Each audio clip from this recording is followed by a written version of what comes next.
Hey, good afternoon, everyone.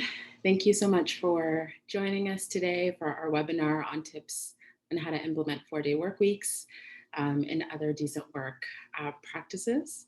My name is Yami. I use they, them pronouns. I'm calling in from Toronto. I'm currently the Network Engagement Manager here at the Ontario Nonprofit Network. And for folks who are new here and are not familiar with the work of ONN, we are a provincial network of about 58,000 nonprofits and charity. We focus on policy advocacy and services to strengthen Ontario's nonprofit sector as a key pillar of our society and economy. If you are already a member of ONN, welcome back, and thank you for your ongoing support. Our public policy research and advocacy work would not be possible without you. Next to some tech related happenings.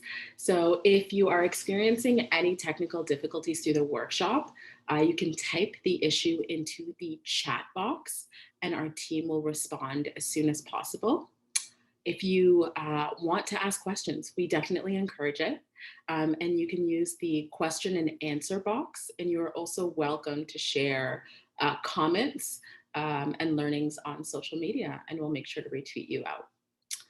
And to answer the absolute most common question that we get, you will definitely receive the recording as well as any additional resources in 1 week. And so, yes, there will be a recording of the session.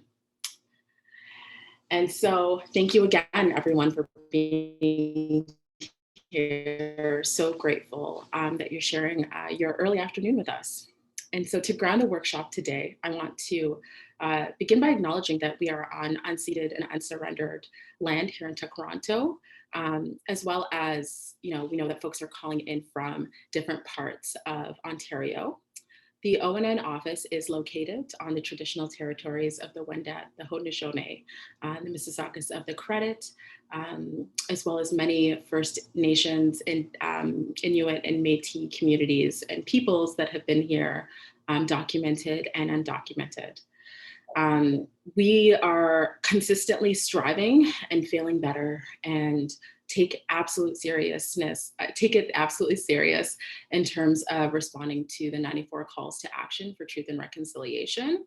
And personally, my commitment extends beyond the 94 calls to action and thinking about the ways in which we can be in right relationship on a day-to-day, and ensuring that we're consistently thinking about Indigenous sovereignty and what it means to occupy stolen lands.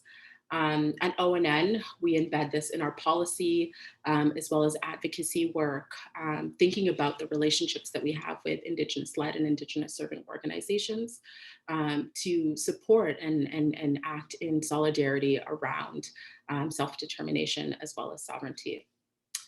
I also want to acknowledge as an arrivant that there are folks who have been impacted by the transatlantic slave trade that positions us as being forced from our homelands into what we colonially know as Canada today.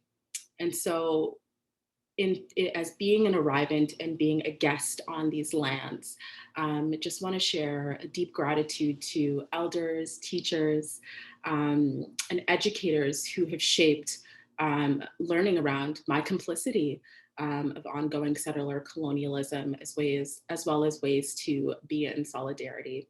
So deep appreciations for that. Land acknowledgements are just the beginning.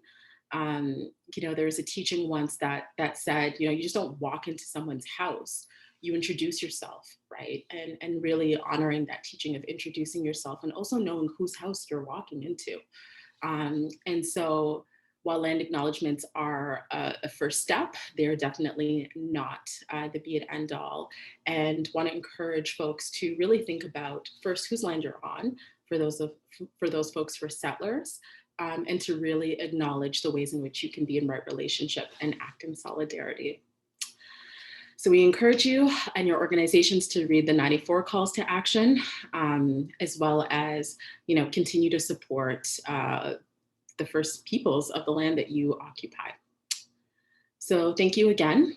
for being here. And I'm super excited to be introducing our panelists for today's webinar. We have Andrea Rodriguez. They use she, they pronouns, and they are a dedicated arts administrator and the current director of operations at JIU, an award-winning Toronto-based charity that shares human rights stories through the arts. And we have Farah Khan, who is the Deputy Director at Greenpeace Canada, leading on strategic planning, legal work, JEDI, also known as Justice, Equity, Diversity, Inclusion, and Safety. And so really excited to have Farah here with us today. And then we have Katie from Food Share, who is the Director of Advocacy and Programs. And so really appreciate you all taking time of your busy schedules for this webinar and to engage in conversations of 4-day work weeks, as well as equitable practices of decent work. So I'm really excited, and let's dive right into the questions. So this question is for Farah and Andrea. So prior to the pandemic, many nonprofits across Turtle Island have been moving to a 4-day work week. We know that this is something that's not necessarily new for some nonprofits. And last week, we also heard in Britain that 60 companies, over 3,000 workers are moving to a 4-day work week. So it's a hot conversation. It also came up in some conversations around, the election. And so, but we really want to focus on the nonprofit sector today. And so would you be able to walk us through your respective journeys and how you got to this point of a 4-day work week and how it came to fruition at Greenpeace and JIU? Thanks, Yami, and hello, everybody. Thanks for the question. Thanks for being here. I'm very happy to talk about how we came to a 4-day week at Greenpeace Canada. And the way it came about was a couple of years ago during our last round of collective bargaining with our union. We're proudly a unionized workplace. And the conversation kind of started around like a wellness and work-life balance initiative, but also a way to address compensation and recognizing that as a nonprofit, we can't always pay our staff what we want to.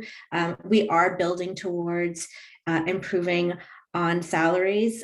We sometimes can't compete with other industries to retain our staff. So we saw it both as a wellness initiative and also as a way to address compensation. And what was agreed with the union was to run a reduced week pilot to test out the idea and see if it would work for an organization like ours.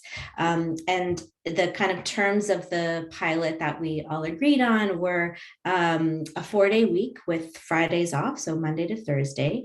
A full-time week was now 28 hours instead of 35, which is what it was before. And the launch of our pilot ended up coinciding with the first lockdown in 2020. We had agreed to it before the pandemic, but then the pilot lined up with when the pandemic was basically first announced. And so because of that, we added in additional flexibility into it, basically giving staff the ability to spread out their hours if they needed to. Let's say they were a caregiver and couldn't, because of the restrictions of the pandemic, couldn't fit in their hours between like the Monday to Thursday window. We gave people a little bit more leeway to spread out their hours in agreement with their own managers so that it was a bit more realistic for them to meet the work demands. And I feel like it's important to note, well, first of all, that no one's pay was reduced. So we did reduce, we went from a 35-hour week to a 28-hour week, but we kept people's pay the same. So we were not reducing anyone's salary. And also important to note that we're not talking about a compressed work week. There's a lot of conversation happening in different places about a 4-day week. Sometimes we're talking about a compressed week, which would mean like squishing in, a 5-day week into 4, like working 10-hour days for 4 days, for example. That wasn't what we were interested in, because our motivation really was to pursue that work reduction and to treat our staff as human, and also to challenge aspects of our work culture that were very capitalist. So like grind culture and always things always being urgent. But then there's also this motivation, I would say, to achieve our organizational vision. That was also something that we had to address, because when you're talking about working in an organization where you're trying to address environmental injustices, the climate emergency, the biodiversity emergency, these are real and huge and daunting issues. And it's hard not to say, yeah, we should be working on this all the time. And we need to do everything we can to build that just society that we want. But just, yeah, going back to our values, we wanted it to be about the organizational values that we want to live. And we are not about growth for the sake of growth. We're not about extracting from our staff in the same ways that corporations and governments extract from the earth or extract from communities, and from the many resources that exist across Turtle Island. That's not who we are. And so that was a huge motivation. So yeah, I would say most importantly, it was about like wanting our staff to be happy and fulfilled in their jobs and in their lives, and so that they can be in the best shape to approach the work, and to face those huge existential threats that we face. And yeah, maybe just to wrap up my answer, I'll say like the pilot was a great success. We've kept it going on a permanent basis. And I'll also add that we began to see the benefits of the 4-day week immediately. We built in checkpoints for evaluation and feedback through surveys and through like meetings with teams. And just very early on, people were starting to say, I feel so much more rested after the weekend. I feel so ready for the work week. And that was a pretty immediate benefit that we saw. Not to say that there weren't challenges, there definitely were. And I know we're going to get into that a little bit later, but a very welcome change for us, no regrets. And yeah, that's how we went about it in the beginning. Thank you so much, Farah. There's like so much richness in the impetus in terms of treating humans and valuing and really valuing the wellness of your staff team. And I want to throw it over to you, Andrea, to share a bit about the process at JIU and any differences that came up. Well, first of all, it's wonderful to hear the great experience Greenpeace has had with this shift to a 4-day work week. And interestingly enough, we also piloted the shift to 4-day work week here at JIU around the same time as Greenpeace did. So after our 8th annual Human Rights Film Festival in 2019, we were experiencing the same burnout we experience every year with running up. Anyone who knows about film festivals, art festivals in general, or any work in the nonprofit sector, rather, because you have limited resources, but you're doing all the great work that you really want to do, our staff's well-being was a priority for us. We had to really examine the work practices that we were implementing and why we were doing it that way, right? So we were questioning, like, why do we work 9 to 5? Why do we work 5 days a week? Why is it like a minimum of 40 hours a week for a full-time job? Like, why is that the standard? And so we were reading up on other companies prior to the pandemic that were experimenting with the 4-day work week, and they were having a lot of success with it. And knowing that our staff, they needed a lot of rest after the festival, we thought that this wasn't a sustainable model.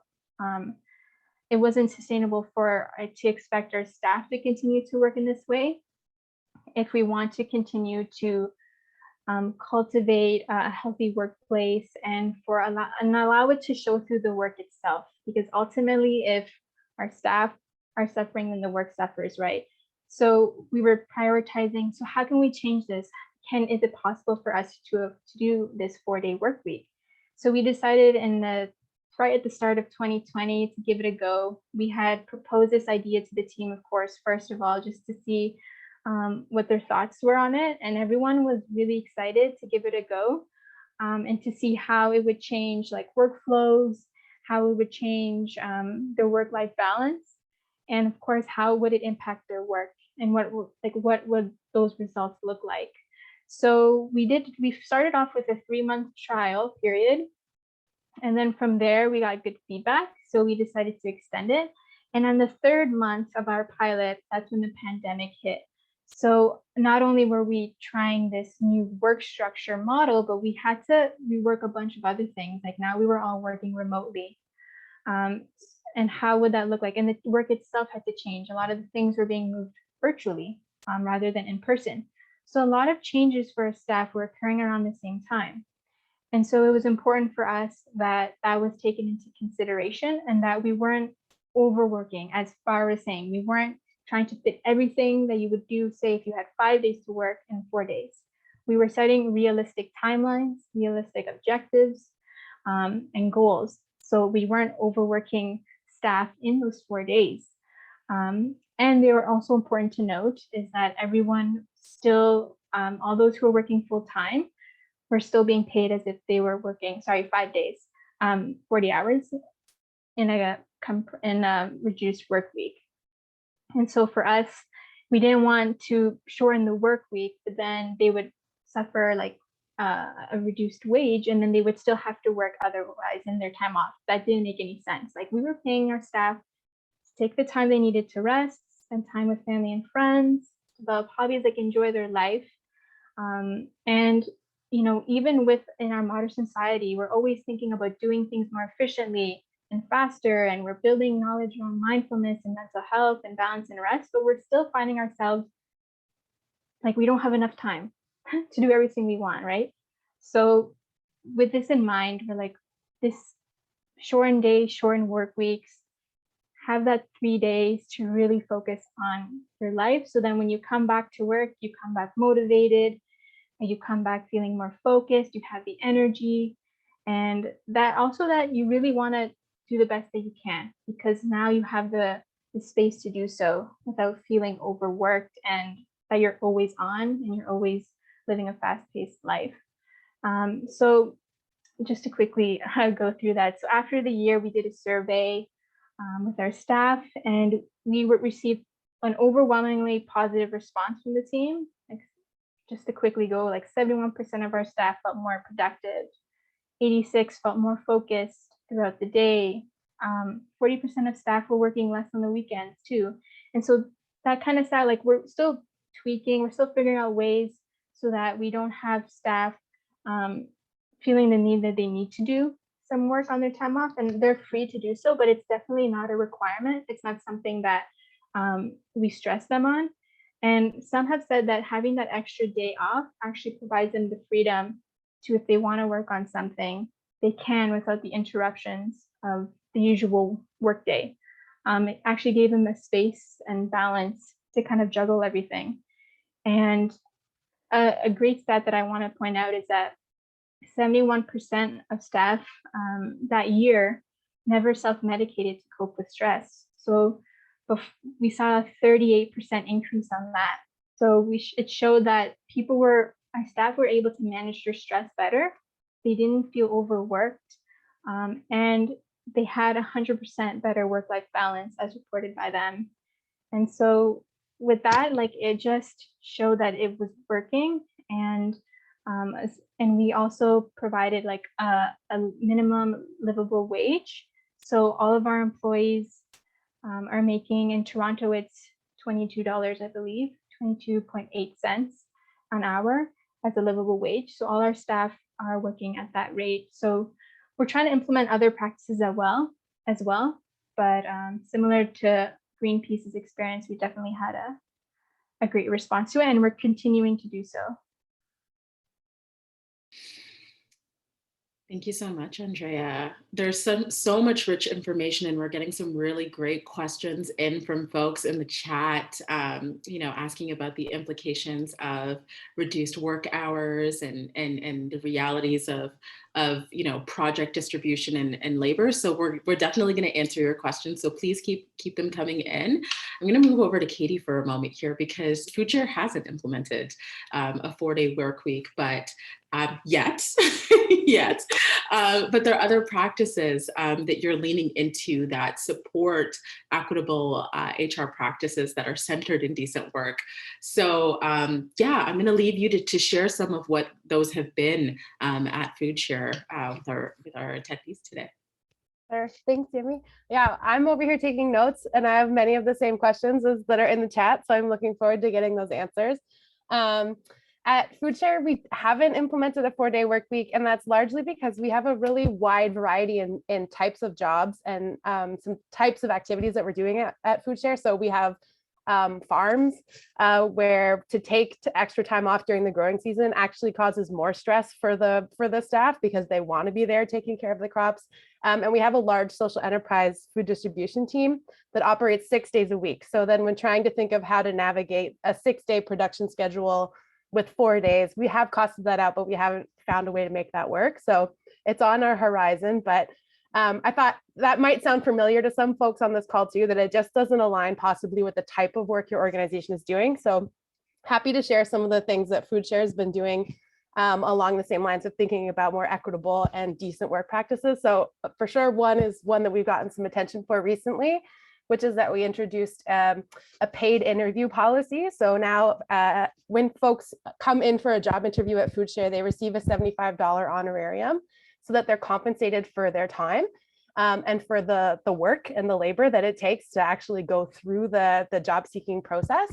And a key part of that, which I really love, is that when folks are asked to do an assignment, like to, come back for a second interview and bring a sample of writing or do a presentation or run us through a lesson plan quickly, we are paying those people at the pay rate for that job. So if it's a director level position and they have an assignment, they're being paid at the director's salary rate, and that an assignment cannot take more than 5 hours. So since releasing this, we've heard some real horror stories of people having to come up with, come to your second interview with an entire communications plan. And it's like, that's like a week's worth of work that's uncompensated. So trying to think of ways to make sure that it is fairly low cost, a $75 honorarium in terms of our operating organization budget, but has had a huge impact for people.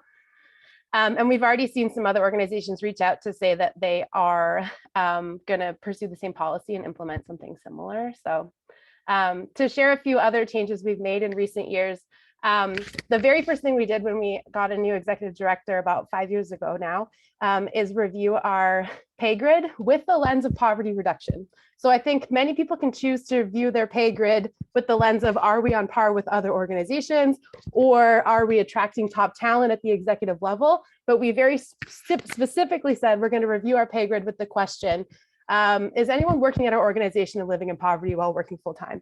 Because that absolutely should not happen. And part of that then, so what we did as our first step is we raised the lowest pay band 25% and did not increase the top 3 bands. And then we moved into what are some other pay grid changes we can make. One is we implemented a highest to lowest paid staff ratio. We're not a unionized environment, so we don't have to go through contract negotiations to do things like that. So our ratio now is 1 to 3.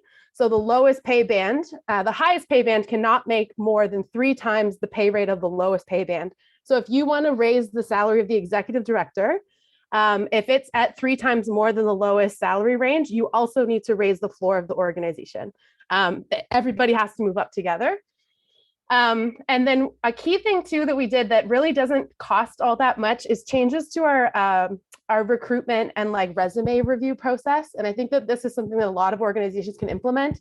One is we started anonymizing all resumes, which does take time, someone's time to actually go through. And we don't have a software program right now that's doing that. We're manually doing that. But it means that the resume reviewers, as a way to eliminate bias in the application process, the resume reviewers don't know people's names. They don't know what part of the city they live in. They don't see postal codes. They don't see age, like different sort of markers of identity.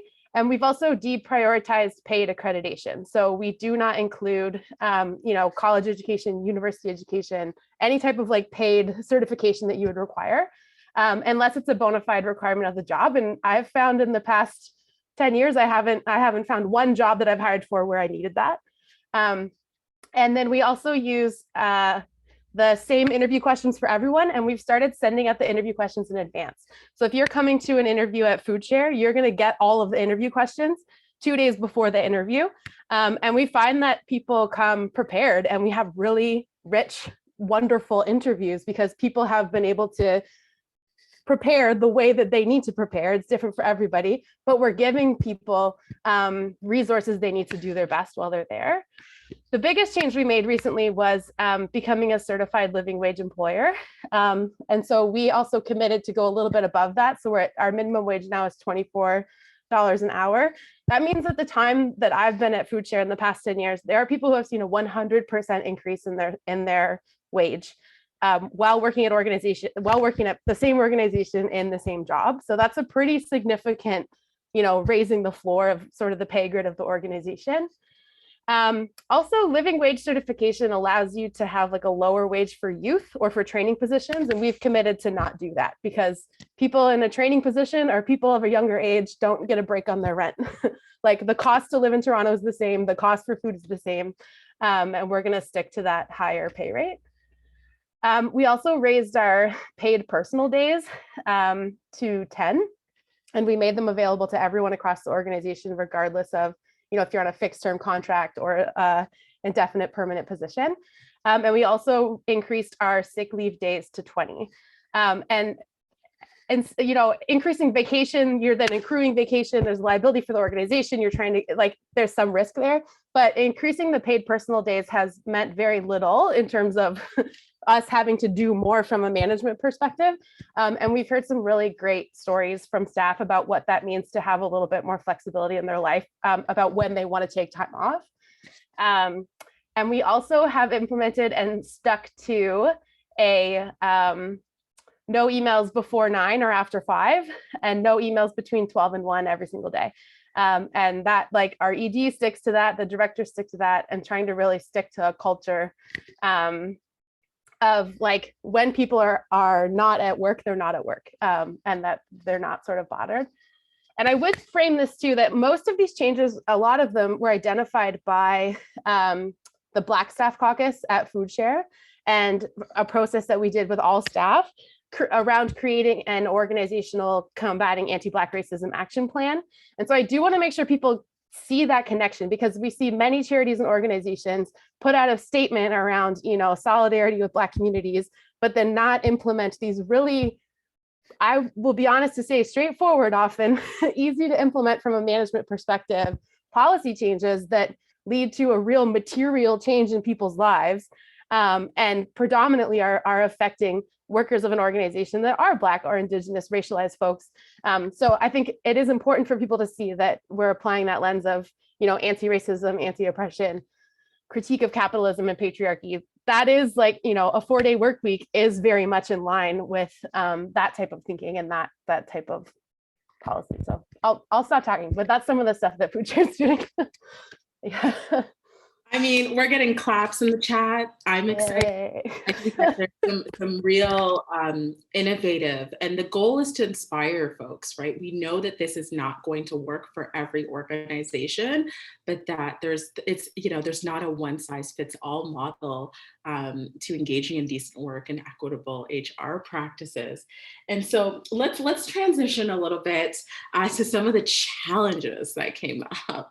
And so specifically, starting with you, Andrea and Farah, thinking about some of the challenges that came up with the transition to a 4-day work week, as well as if you want to include the trajectory of your boards, because I know a lot of folks are thinking, well, and this is for you as well, Katie, what was your board's involvement in this process? So I'll leave it to you to self-select.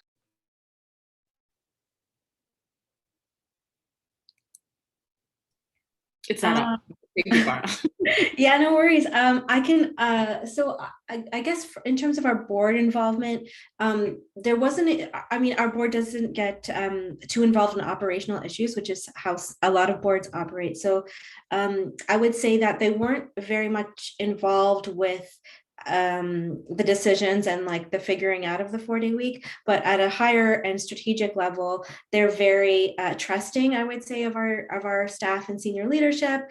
They're very supportive of our general staff wellness initiatives, and they have been supportive of the 4-day work week. So we didn't run into any issues, which was wonderful, because we had the trust and support of our board. Yeah. Andrea. Yes, I'll go next. Yes, well, similarly with here at SLJIU, during our pilot, that was just mainly a decision from the staff to go ahead with that through our ED's leadership. And then once we had like a concrete idea of how things are going after the 3 months, we were able to present data to our board to show them directly, like, these are the impacts like our staff are feeling. Working 4 days rather than 5 days. And they were on board. They couldn't say no to this or that because they saw like real data around how staff are feeling, like their well-beings have improved. They feel more productive at work. And on top of that, they actually felt like the organization really cared about them more than they have ever felt before. With all these changes, it's important that a culture of trust is built between the staff and the leadership. And I think that was something that was really reflected even after 3 months. So that's why we were able to extend it for the full year. Thank you so much. I'm happy to share from our perspective. Our board has been totally supportive. And I would say one of the things that has helped with that is some really intentional recruitment and thinking about who's on our board and who's missing from our board and who needs to be there over the years. So I think, like, if you're trying to implement decent work policies in your organization, do you have workers on your board? Do you have working class people on your board? Do you have community organizers on your board? Do you have people who are like steeped in this thinking, even if the board isn't, even if they're a governance kind of over here board and they're just getting reports, do they understand where you're coming from? And I think that that's something that FoodShare has really worked on in terms of recruitment.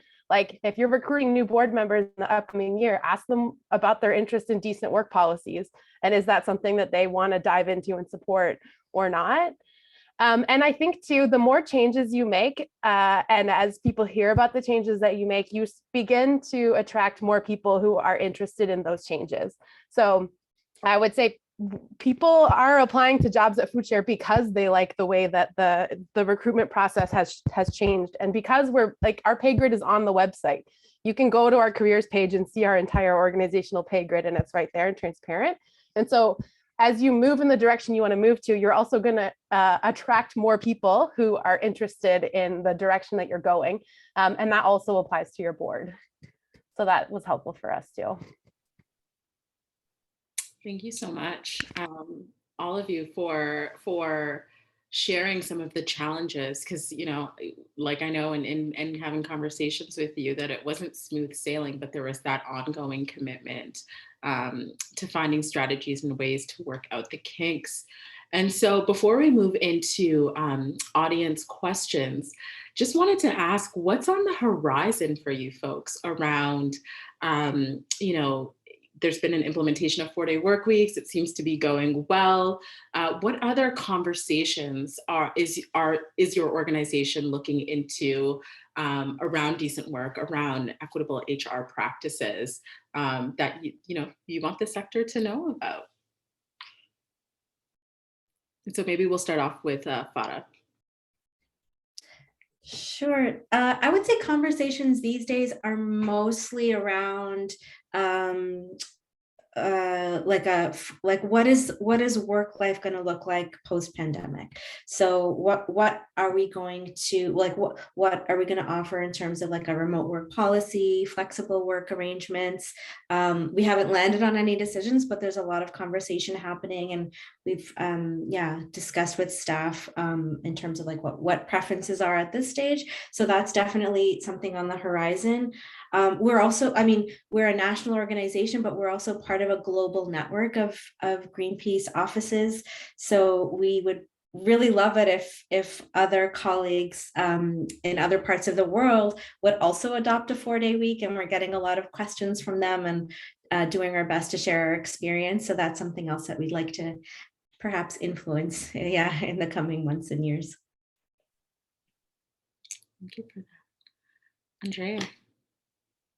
Yeah, so on the horizon for us, I think one thing I'd like to emphasize is we're trying to figure out how to implement, if possible, flex hours for all our employees. And we think that flex hours is something that is worth at least figuring out how to work for everyone, because everyone has different responsibilities in their life. They have different lifestyles, they have different abilities. So we're trying to think about employees with caregiving duties, their accessibility needs and accommodations.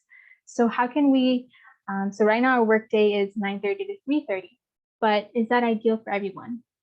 How can we accommodate further? How can we identify the needs of the individual more in our practices and our work hours? And some people may feel more efficient later part of the day than in the early part of the day. Some people have to go pick up their children at a certain time of the day. And so how can we best accommodate all those different needs is kind of what we're exploring next. The 4-day work week is on our forever list of things that maybe we might be able to implement.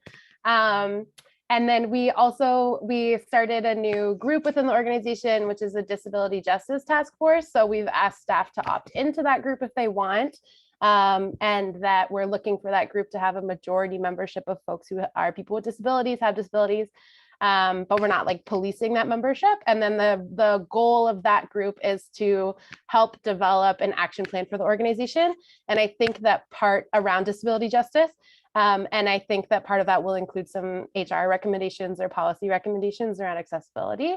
And then we're also, the other action plan we're working on this year is a writing relations action plan, and doing that with leadership from our Indigenous staff and our Indigenous advisory circle as well. Yeah, those are our like 2 big commitments of sort of things we're trying to get up and going this year. There's a lot of questions about like funders and donors, and I thought I just wanted to mention from the challenges perspective, we've had a lot of questions about whether funders and donors think that like our pay grid is unreasonable or whatever, and has not been the experience really at all. I've just put the new pay rate when I apply for grants and talk to funders. I say, this is our new pay grade. This is how much it costs to employ a person. And I haven't had anyone come back at us and say, no, that's too much. We have had some like members of public on social media push back and say, oh, you know, if a charity is doing anti-poverty work, but you're trying to pay people these, you know, this, they view the living wage as just an outrageous wage. So there, I think part of the challenge that will come up is just the communications challenge. Like, how do you articulate what you're doing and why you're doing it? Within that space of often charities are expected to operate and nonprofits are expected to operate, you know, with volunteer labor and bare bones situation. So that came up. But when we introduced our interview policy, we saw a real uptick in people donating $75. And that was our 70. And it was like the day that we did it, and it kind of sustained for a while. We had that $75 compensation. So there is, I think, a connection between people donating when they see the change happening. And we've had very little pushback from funders or granting organizations. So. And while I have you, Katie, just a clarification question. We're going to move into the Q&A section of the webinar.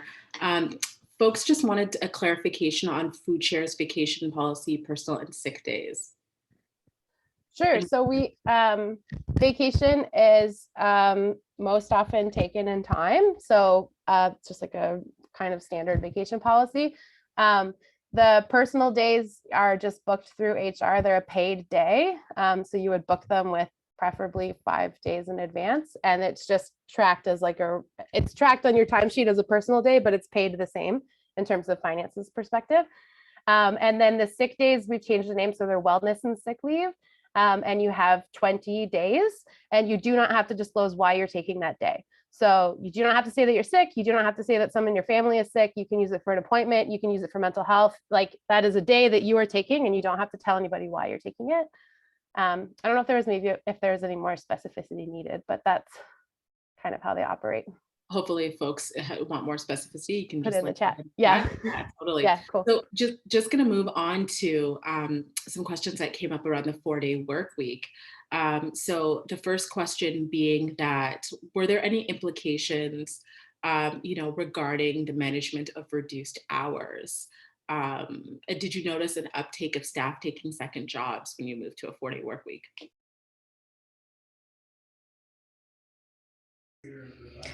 I can start. So for the, I guess, challenges in reducing the work, that is ongoing.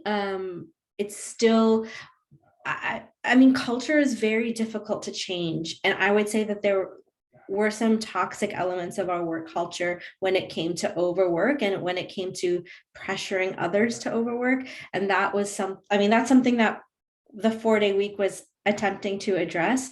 And it's an ongoing challenge. So there are some staff, because out of a passion for the work, they do put in extra time. There's still a little bit of that wanting to do more for the cause, but because we want to really emphasize rest and taking time off and a work reduction, we've communicated to directors to lead by example, to our management to help their teams to reduce the amount of work that is expected of them.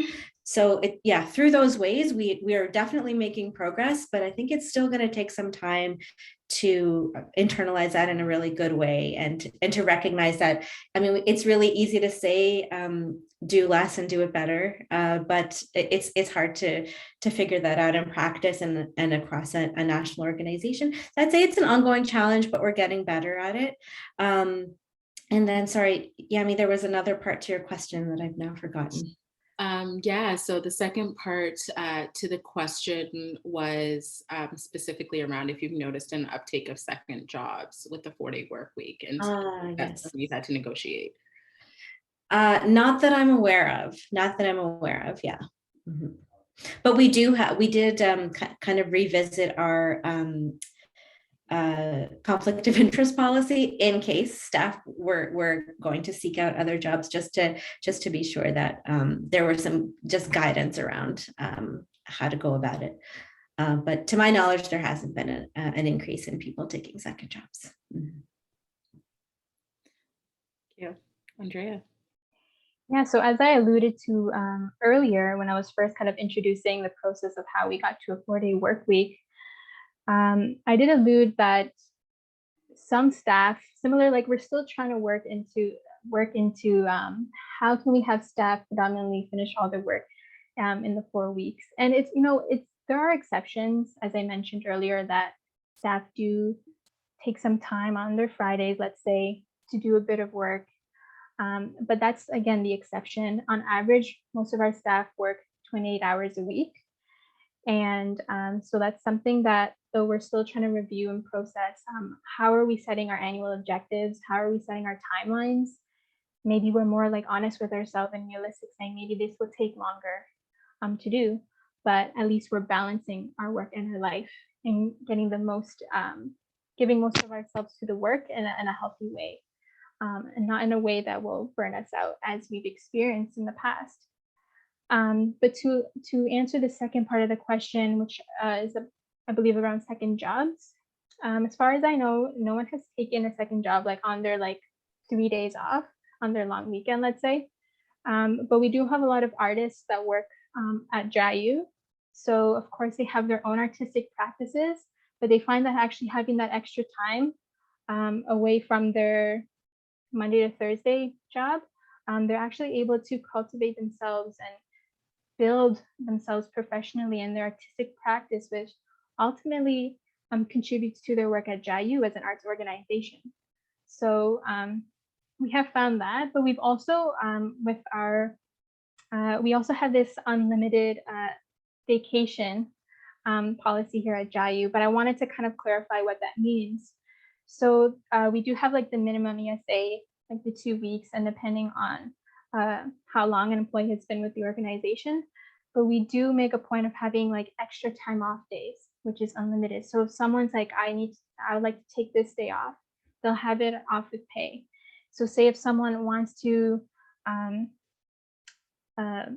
take a personal day or do something else with their time, they do have the freedom to do that. But of course, it's also a conversation with staff, because we also want to make sure everyone is accountable and it doesn't affect their performance. So it's an ongoing conversation. And around the culture of trust, something that's very key with that is being honest and open and expressing any concerns or any flexibility that they'll need with their time. But they do have their vacation days to do what they will with that. But with the extra time off, it's more of like a conversation that employees have with leadership around taking that extra time.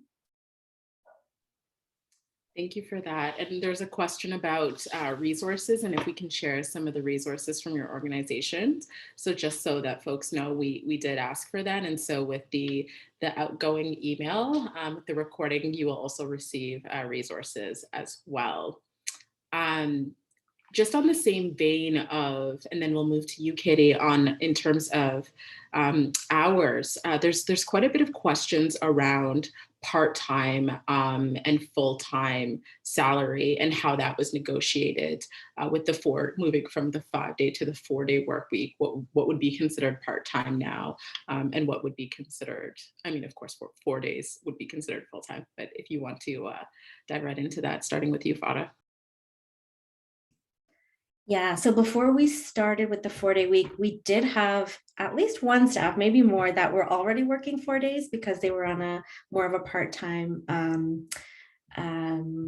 in a part-time role. And for those folks, they got a bit of a salary bump because now 4 days is equivalent to 100% of a full-time job.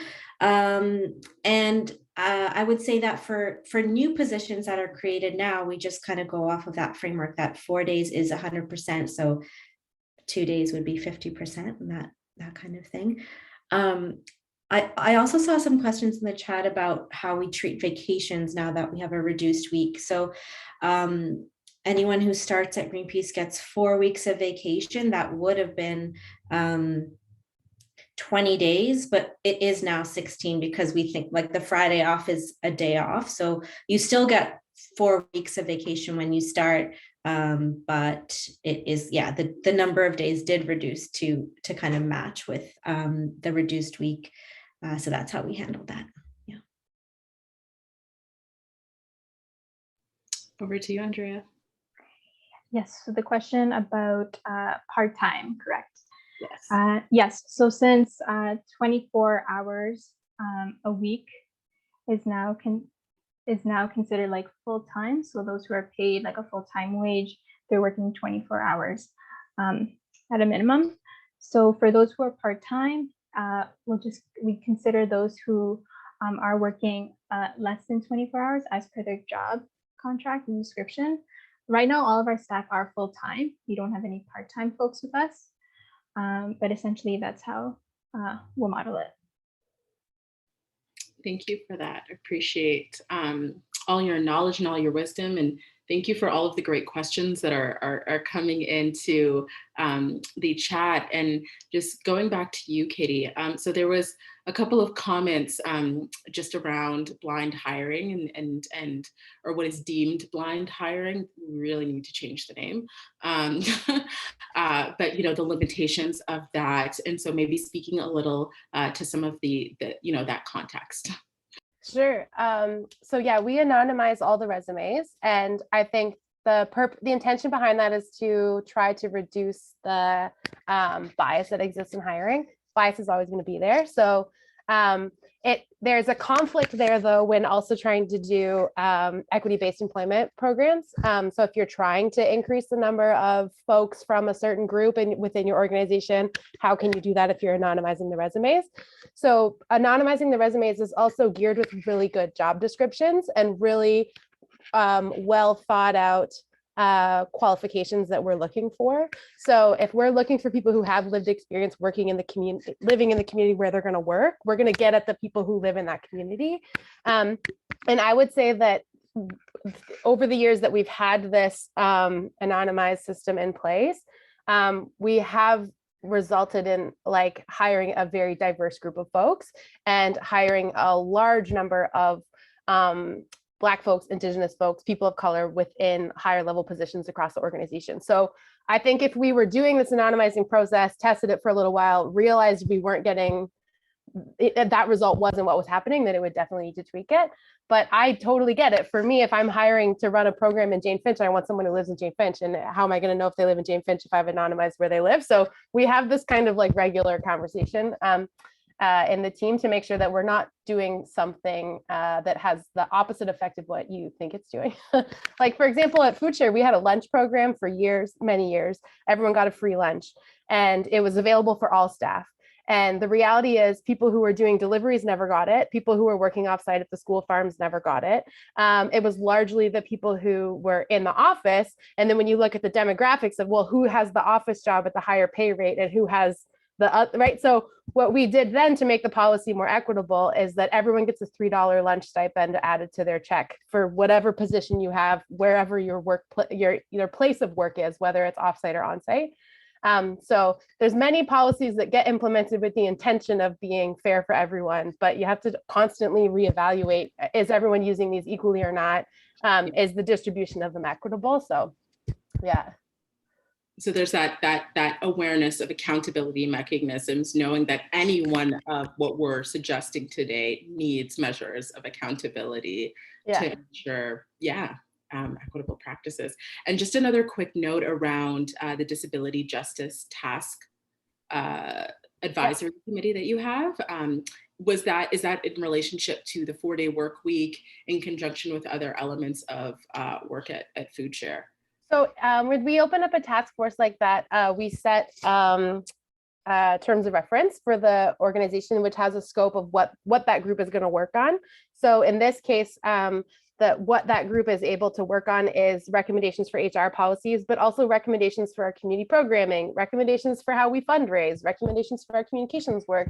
And we did something similar with a body liberation and fat acceptance group. And they ended up saying that the FoodShare needed clear guidelines on fundraising, clear guidelines around partnerships, a review of posters across the organization, a review of how bodies are represented within our work. So we're fairly open, and the intention is that we're taking direction from the folks in that group who are experts in that area. Yeah. Amazing. Thank you so much. Thank you all for such a rich conversation. And again, reminding folks that you will get a recording as well as resources 1 week from today. And so if you are curious about that, see a number of questions still coming in around that. So you will definitely get the recording. So I think, in terms of final thoughts, want to leave the panelists, each one of you, if you could take a minute or so to share some final thoughts to leave with the sector as they engage in different practices of decent work and equitable hiring practices, HR practices, 4-day work weeks. And maybe we'll start off with you, Andrea. Yeah, so I just want to emphasize that we're not perfect by any means. Like, all of these shifts in our work structure continues to have its growing pains, and we're still developing policies around exactly how it's implemented and how, in relation to all the other HR practices we're trying to implement, work together. So we acknowledge that as well. Like, we have a generally small team at JAYU, and I think that's one of the reasons why it was we were able to involve everyone in these changes in a more immediate way. And so your experience will differ from our experience. And so I just want to make sure that, it doesn't have to look exactly like any of our experiences. What's important is that you get everyone together at the decision-making table to make sure that all your staff's voices are heard, and that there's buy-in from all different levels within your organization. If you want to build that culture of trust, honesty, respect, and of course of caring about each other as human beings, and not just see them as someone who's doing the work, right? There's a life behind it. So just keep that in mind if you're thinking about making some major changes within your own organization. So many good lessons. Thank you, Andrea. Fada, please go ahead. Yeah, final thoughts. I feel like I have so many things to say. Maybe I'll say that for our experience of implementing the 4-day week, I think it started with and happened with a change in leadership at our organization, and it wasn't just about the 4-day week. It was about just a much more general shift to being a better employer, a more equitable employer. And so we kind of see the 4-day week and other I guess decent work practices that we want to implement going forward as falling under that umbrella and under that vision for an organization where we want staff to be happy. We want to see them as humans. Maybe I'll also say that another thing that Greenpeace Canada is really focused on right now is our JEDI's work. So justice, equity, diversity, inclusion, and safety. We are really pushing forward with a new action plan to address white supremacy in our hiring and retention practices.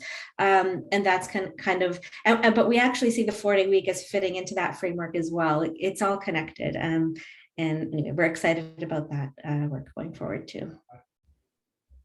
Thank you so much. And we're so excited to see that journey and walk alongside you. And last word with you, Katie. Oh gosh. There's a lot that you can do and that you can do pretty much right away if you want. And not a lot of these things are onerous from a management perspective. They don't cost a ton of money. And also at the same time, it's important to invest in people. It's important to recognize the humanity of the people that are in your organization. And to think about how these changes, like, I think this is like a whole other can of worms, but like charities have a white benevolence problem. They have a white supremacy problem. And many of the practices that exist within HR and organizational structure are steeped in white supremacy and colonialism and patriarchy and all of that stuff. So I think it's important for people to say, if we're working on diversity or equity or inclusion, that we have to also think about how these policies are very much rooted in those structures. And there are things that you can do today, tomorrow, next week to get the conversation going. And I think at FoodShare, it's not any one person, it's not any one committee. It's the fact that we've created a culture where when someone says, hey, what about, it was my colleague Brooke who was like, why don't we pay people for interviews? And people's responses was, why don't we? Let's look into it. Let's think about it. What would that mean? What are the budget implications? So that can also happen at your organization.